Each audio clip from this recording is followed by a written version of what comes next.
Hello. The scream came from somewhere in the house, a sharp, guttural cry that shattered the quiet of a late Thursday evening. I froze mid-step, my heart pounding in my chest as the sound echoed down the hallway.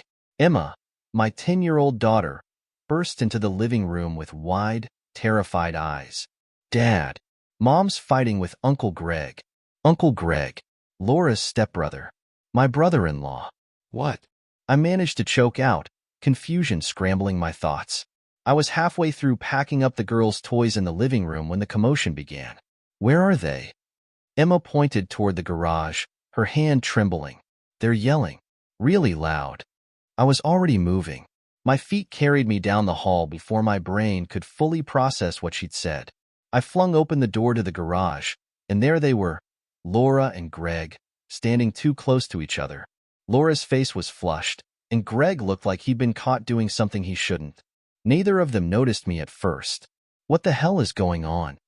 I demanded, my voice cutting through the thick tension. Laura jumped back, startled, as if she'd forgotten we all lived under the same roof. Greg, on the other hand, stiffened and turned away, his hands shoved into his pockets like a guilty teenager. Brian. Laura's voice was high-pitched, strained.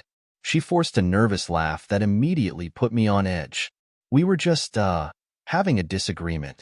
Greg avoided my gaze, staring at a random spot on the wall like it had the answers to all of life's questions. Over what? I asked, stepping further into the garage. You're both shouting so loud that Emma's scared out of her mind. Laura opened her mouth, closed it, then opened it again. But no words came out. Greg finally broke the silence. It's nothing, Brian. Just family stuff. I should probably go. He started toward the side door, but I wasn't about to let this slide. Greg, I said, blocking his path. What the hell is going on? My voice was sharp now, demanding. He looked at Laura, as if waiting for her to give him permission to speak. That single glance set every nerve in my body on fire. I turned to Laura, searching her face for answers, but she was looking anywhere but at me. I said, what's going on? I repeated, louder this time.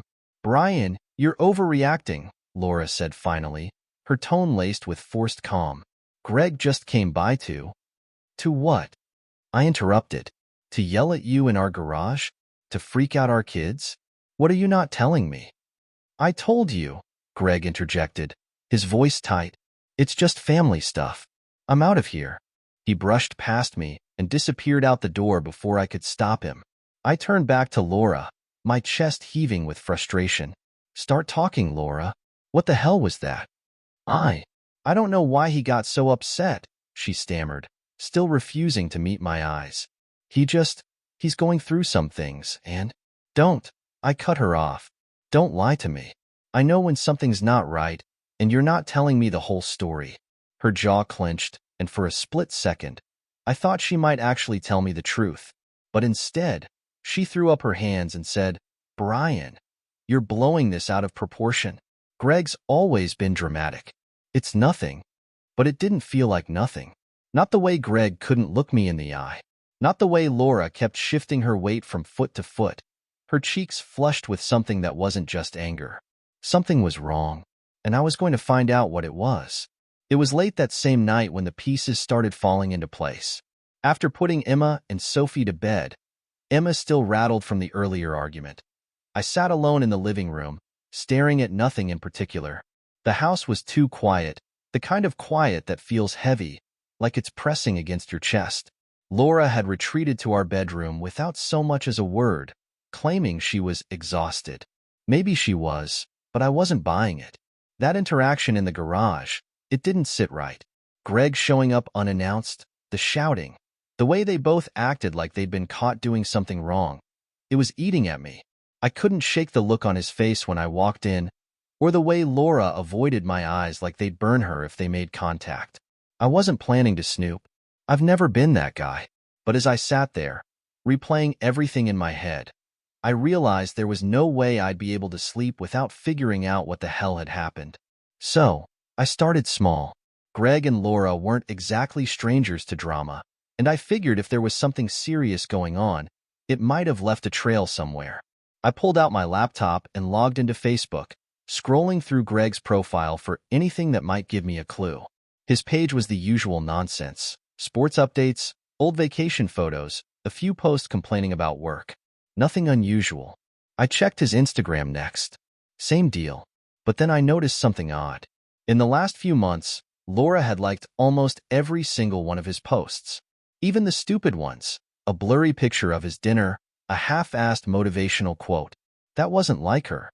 Laura was picky about social media, only interacting with posts she actually cared about. The pattern felt off, but I wasn't sure what it meant yet. I decided to keep digging, this time focusing on Laura. I opened her Instagram and scrolled through her recent posts, trying to see if there was anything out of the ordinary. There wasn't. Her page was exactly what you'd expect: pictures of the girls, updates about work, the occasional selfie. But then I saw it. A photo from 2 weeks ago. It was a group shot from a barbecue we'd hosted, with Laura front and center, Greg standing just a little too close to her. My stomach tightened as I stared at the picture. I'd looked at it before, but now I was seeing it in a different light.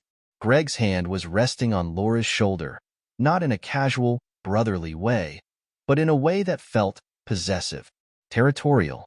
And Laura wasn't pulling away. In fact, she was smiling, leaning into him ever so slightly. It was subtle, something I might have dismissed as nothing if it weren't for everything else. I tried to calm myself down. It's just a photo, I told myself. Don't jump to conclusions. But the seed of doubt had already been planted, and it was growing fast. I sat back and rubbed my hands over my face, trying to think. If I wanted answers, I was going to have to look closer. The thought made me feel sick, like I was crossing some invisible line, but at the same time, I couldn't stop myself. I needed to know. That's when I remembered the garage. Earlier, after Greg stormed out, Laura had gone straight upstairs, leaving the mess behind. The recycling bin was still sitting in the corner, filled with empty bottles and crumpled receipts from the week. Something told me I might find a clue there, some small detail that would make everything click. I got up and walked quietly down the hallway, careful not to make too much noise. The garage was dark, and I had to fumble for the light switch. When the fluorescent bulbs flickered on, I scanned the space, looking for anything out of place. At first glance, everything seemed normal. But as I moved closer to the recycling bin, something caught my eye. It was a crumpled piece of paper, half hidden under a pile of bottles. I pulled it out and unfolded it carefully. It was a receipt from a hotel, dated 2 nights ago. The name on the reservation, Laura Peterson. My chest tightened as I stared at it, my mind racing. 2 nights ago, Laura had told me she was staying late at work for a team-building event. I hadn't thought much of it at the time. Her job often required long hours, and I trusted her. But now, holding this receipt in my hand, I felt like an idiot. I scanned the rest of the receipt, looking for more information. The room number was listed, 217, and so was the check-in time, 7:45 p.m. There was no mention of who she was with, but I didn't need a neon sign to figure it out. Greg had been acting strange for weeks, showing up uninvited, picking fights over nothing. And now this. I sank down onto the garage steps, the weight of the discovery crashing down on me. My mind was a swirling mess of anger, disbelief, and heartbreak. I thought about Emma and Sophie, sleeping peacefully upstairs, completely unaware that their mother, the woman they adored, might be throwing away everything we'd built. For a moment, I considered waking Laura up and confronting her right then and there. But as much as I wanted answers, I knew I wasn't ready. Not yet. I needed more proof, something concrete, something she couldn't deny. And I needed a plan. I didn't sleep that night. How could I? Every time I closed my eyes, all I could see was the name on that hotel receipt. Laura Peterson, my wife. It felt like someone had carved it into my chest. And Greg, her own stepbrother. The thought churned in my stomach like bad food. I needed answers, but I wasn't about to march into our bedroom in the middle of the night. Not with the girls sleeping just down the hall. Morning came too quickly, and with it, the dull, gnawing ache of sleep deprivation and unresolved anger. Laura was already in the kitchen when I came downstairs, sipping coffee and scrolling on her phone like nothing had happened. She looked up when I entered, offering a quick, distracted smile. "Morning," she said, her tone cheerful and light. I stared at her for a moment, trying to reconcile the woman in front of me with the Laura I'd been married to for over a decade. "Morning," I replied, barely managing to keep my voice steady. "Did Emma calm down after last night?" she asked, glancing toward the hallway. "She's fine," I said shortly. I wasn't in the mood for small talk, especially not with her. "We need to talk." That got her attention. She set her mug down and looked at me, her brow furrowing slightly. "About what?" I motioned toward the living room, away from where the girls might overhear us. "Now, Laura." She hesitated, clearly thrown by my tone, but she followed me anyway. Once we were seated, I leaned forward, resting my elbows on my knees and fixing her with a hard stare. "What's going on between you and Greg?" I asked, my voice low but firm. Her eyes widened, and for a moment, she looked genuinely shocked. "What are you talking about?" she asked, her voice tinged with disbelief. "Don't play dumb, Laura," I snapped. "The shouting in the garage last night? The way he acted like a guilty teenager when I walked in? Something's going on, and I want to know what it is." Her expression shifted then, defensive, almost angry. "Brian, you're overreacting. Greg and I had a stupid argument. That's all. It's nothing." "Don't lie to me," I said, my voice rising slightly. "I'm not an idiot, Laura. I found the hotel receipt. That did it." Her face went pale, and her mouth opened slightly as if she was about to say something, but no words came out. For a few seconds, the room was silent except for the faint hum of the refrigerator in the kitchen. "Brian," she started, but I cut her off. "Don't," I said sharply. "Don't give me some bullshit excuse. Just tell me the truth. Did you or did you not check into a hotel 2 nights ago?" Her hands fidgeted in her lap, a nervous habit I'd seen 1,000 times before. "I did," she admitted finally, her voice barely above a whisper. "With Greg?" I pressed, my stomach tightening as I waited for her answer. "No," she said quickly, almost too quickly. "It wasn't like that. I swear." "Then what was it like, Laura?" I shot back. "Because from where I'm standing, it sure as hell doesn't look innocent." She stood up abruptly, pacing the length of the room as if trying to put some distance between us. "I needed a break, okay?" she said, her voice rising. "Work has been insane, and I've been stressed out, and I just needed some time alone." "Don't insult my intelligence," I said, standing to face her. "If you needed a break, why the secrecy? Why lie to me about it? And why the hell was Greg here last night, acting like the two of you have something to hide?" Her mouth opened and closed again, like she was trying to come up with a response but couldn't find the words. That hesitation, that split second of silence, told me everything I needed to know. "Jesus Christ, Laura," I muttered, running a hand through my hair. "It's him, isn't it? You and Greg." "No," she said again, louder this time. "It's not like that, Brian. I would never. He's your stepbrother, for God's sake." "Then what?" I demanded. "Explain it to me. Make me understand, because right now, nothing about this makes any damn sense." She stopped pacing and turned to face me, her eyes filled with tears. "I don't know what you want me to say," she said, her voice breaking. "It was a mistake, okay? I shouldn't have gone to the hotel. I needed to get away." "Away from me?" I asked, my voice cold. "Or away from the guilt?" Her silence was deafening.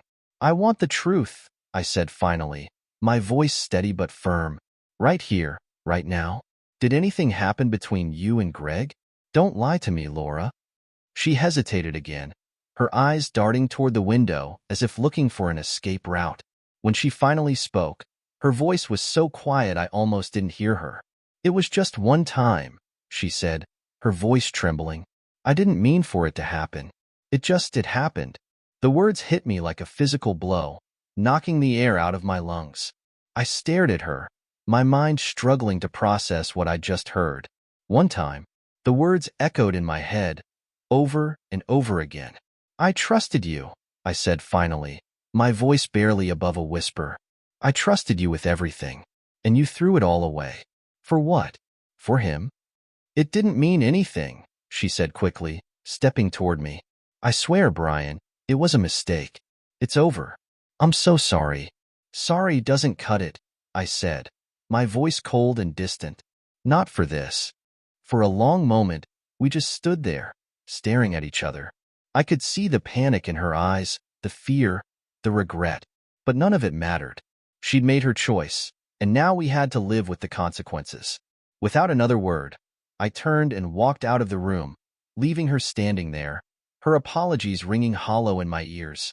I spent the next 2 days in a haze, replaying the confrontation with Laura over and over in my head. Every word she'd said, every tear she'd cried, it all felt meaningless now.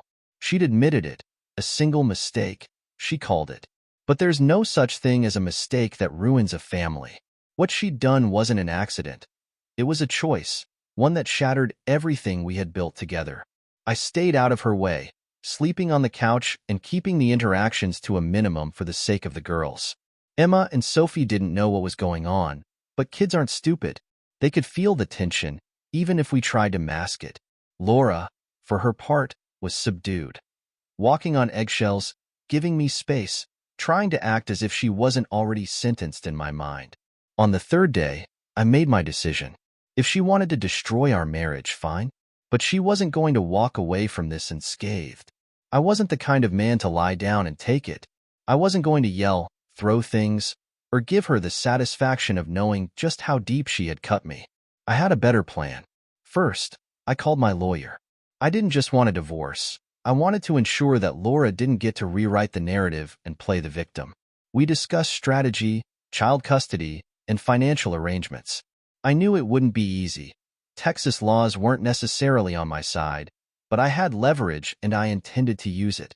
Then came the harder part, gathering the evidence. I wanted more than just her word that it had only happened once. Her admission wasn't enough. I needed proof, something concrete I could use to strip away her facade. My lawyer suggested hiring a private investigator, but I decided to handle this myself. Call it pride, or maybe anger, but I needed to see the truth with my own eyes. The next morning, I followed Greg. He was predictable, sticking to his usual routine. Gym in the morning, work at his real estate office, and a stop at a local bar in the evenings. I parked a block away and waited, my heart pounding as I watched him through the windshield. He was alone at first, but after about an hour, someone joined him. It was Laura. She sat across from him, her body language tense. They weren't laughing or touching, but the sheer fact that they were meeting in secret was enough to set my blood boiling. I pulled out my phone and snapped a few photos, zooming in to capture their faces clearly. I stayed long enough to see them leave separately, then headed home, my mind racing with what I'd just witnessed. That night, I began my real work. Laura had left her laptop in the living room, and while I'd never snooped before, I felt no guilt now. I opened it and started searching, going through emails, documents, anything that might give me more insight into what had been going on behind my back. It didn't take long to find something, a folder of receipts, including more than one from the same hotel where she'd stayed 2 nights ago. It wasn't just one time. The receipts stretched back months. I took screenshots, saved copies, and sent everything to a secure email account I'd set up earlier that day. I wasn't just gathering evidence for the divorce. I was building a case, one that would show the court exactly what kind of person Laura was. She wasn't just unfaithful. She was deceitful, dishonest, and unworthy of the trust I'd given her. But I wasn't done yet. I wanted Greg to feel the weight of what he'd done too. So, I reached out to his wife. She deserved to know. It wasn't a pleasant call. She screamed, cried, and hung up on me twice before finally agreeing to meet in person. When we sat down at a coffee shop the next day, I laid it all out for her. The photos, the receipts, the timeline. I expected her to hate me for it, but instead, she thanked me. I knew something was off, she said, tears streaming down her face. But I didn't want to believe it. We talked for over an hour, commiserating over the betrayal we both felt. By the end of it, we'd agreed to stay in touch, to support each other as we navigated the fallout. I left the meeting feeling a strange sense of camaraderie with her, like we were partners in taking down the people who had wronged us. The final piece of my revenge fell into place that weekend. Laura had planned a family dinner, her desperate attempt to maintain some semblance of normalcy. I played along, pretending to go along with her plan while quietly preparing for the storm I was about to unleash. When Greg walked in, I didn't wait. I stood up, raised my glass, and said, "To family, and to honesty, because without it, what are we really worth?" Laura's face turned white as a sheet, and Greg froze in the doorway. The girls looked confused, but I kept going. "Laura," I said, setting my glass down, "why don't you tell the girls why Uncle Greg keeps coming over uninvited? Or should I?" "Brian," she hissed, her voice low. "Not here. Please." "No," I said, my voice firm. "Here. Right here. Right now." Greg tried to step in, mumbling something about leaving, but I wasn't about to let him off the hook. I pointed at him, my voice rising. "You don't get to run away from this. Not after what you've done." The room exploded into chaos. Laura begged, Greg stammered, the girls cried, and I just stood there, letting it all unfold. I'd been carrying the weight of their betrayal for too long, and now it was their turn to feel the consequences. When it was over, Greg stormed out, Laura ran upstairs in tears, and I was left alone with the girls. I hugged them, told them I loved them, and promised them that everything was going to be okay. But deep down, I knew it was going to get worse before it got better. The house was unnervingly quiet after the explosion of that dinner. Laura had locked herself in the bedroom for most of the weekend, and Greg, predictably, hadn't shown his face again. The girls stuck close to me, confused and scared by the chaos they didn't fully understand. I'd done my best to reassure them, distracting them with trips to the park and pizza nights, but I could see it in their eyes. They knew something had shifted in our family, something irreversible. By Sunday evening, I was drained. I couldn't pretend anymore, not with the weight of what I'd discovered hanging over me. The receipts, the lies, her betrayal. It was all suffocating. If this marriage was ending, I needed closure. I needed Laura to face what she'd done, not just to me, but to all of us. After the girls were in bed, I sat in the living room, waiting. I knew Laura would come down eventually. She wasn't the type to stay in hiding for long, not when there were still threads of control she'd want to pull. Sure enough, around 10, I heard the creak of the stairs. She appeared in the doorway, her face pale and drawn, her hair pulled back in a messy ponytail. For a moment, she just stood there, watching me like she wasn't sure if she should approach. "Can we talk?" she finally asked, her voice shaky. I gestured toward the couch across from me, and she sat down gingerly, like she was afraid the furniture might collapse under her. For a few moments, we just stared at each other, the weight of the silence pressing down on us. "Brian," she started, but I held up a hand to stop her. "No excuses," I said firmly. "No justifications. Just the truth." "Why?" She flinched at the word, her gaze dropping to her lap. "I don't know," she whispered. "Not good enough," I said. "You don't get to blow up our family and then act like you're confused about why it happened." Her hands fidgeted in her lap, twisting the edge of her sweater.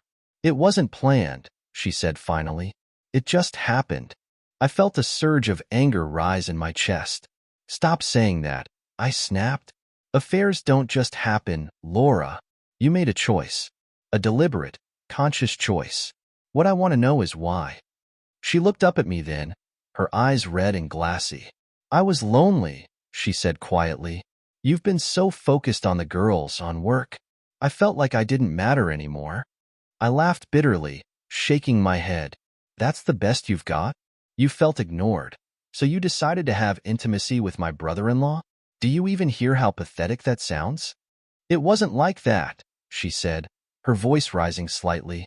"I didn't mean for it to get this far. It was just, Greg was there, and he listened. He made me feel."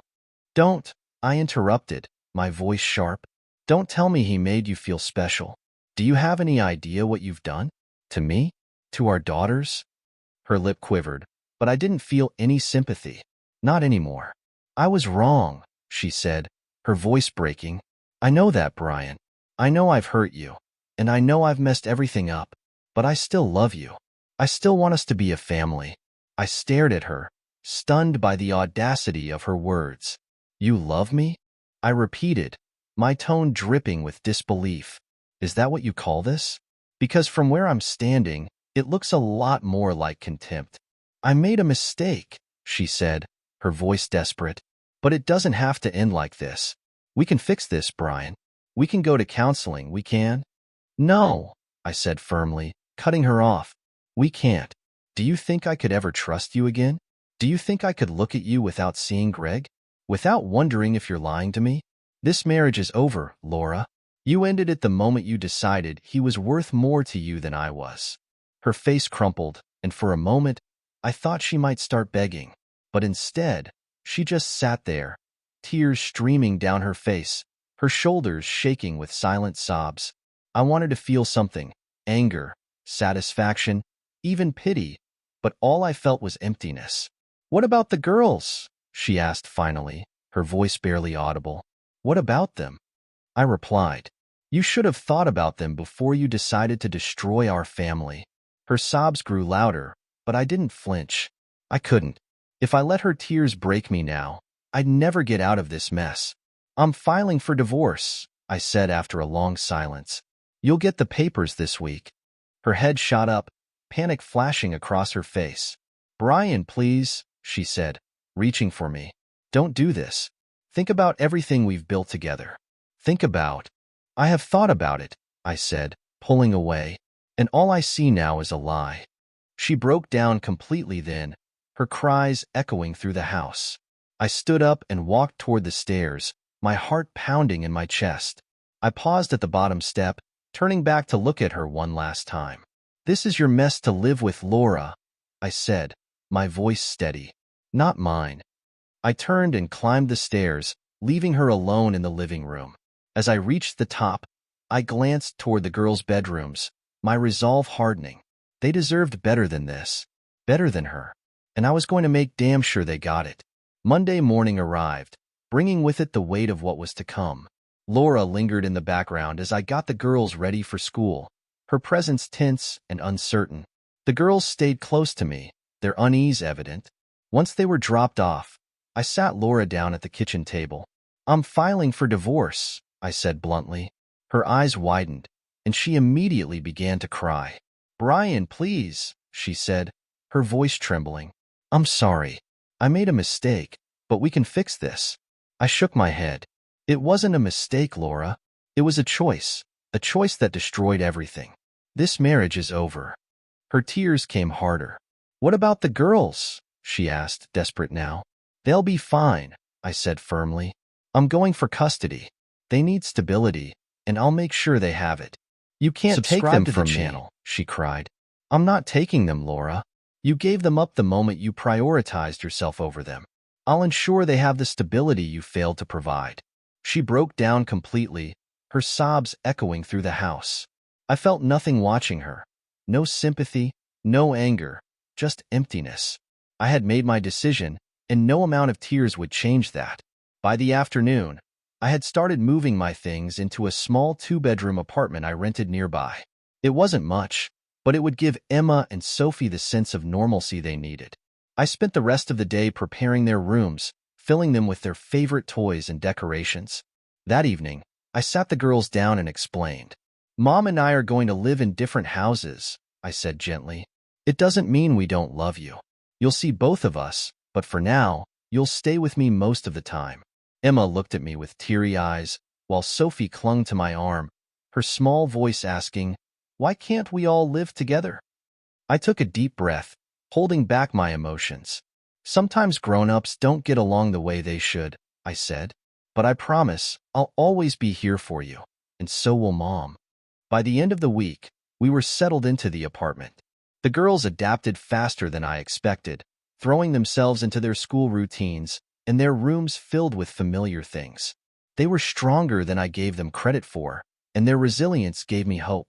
One night, as I tucked Sophie into bed, she looked up at me. Daddy, are we going to be okay? I kissed her forehead and held her close. Yes, sweetheart. We're going to be okay, I said. For the first time since this nightmare began, I felt like I was telling the truth. The road ahead would be tough, but with Emma and Sophie by my side, I knew we'd make it through. Thanks for watching. Rate the story in the comments. Subscribe to the channel. Bye-bye.